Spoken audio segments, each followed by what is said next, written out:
Pane chitiko chinoshamisa aiwa chotranspire munyika yedu, nyika yeZimbabwe. Mukomana anozikanwa nenyika yese anonzi Uebert Angel, aiwa ane allegations awana anomuti aiwa anenge anoita madeals ari corrupt kana kuti anoinvolva mumashady deals.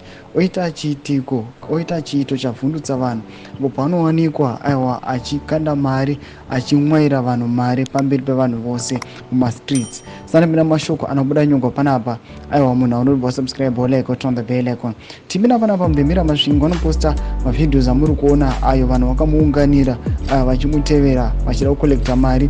Panapa vanyora vachiti the controversial Zaka-born Prophet Uebert Angel Mudzamiri, who allegedly offered to use his status to launder millions of dollars through a gold smuggling scheme exposed by Al Jazeera's investigate team, was today seen throwing money like confetti in Masvingo. The Munanga appointed ambassador at large was driving around town in a Ferrari, accompanied by his bodyguards, and throwing money to the crowd. Though Ferrari yake, people they were doing some business operations, but they've stopped.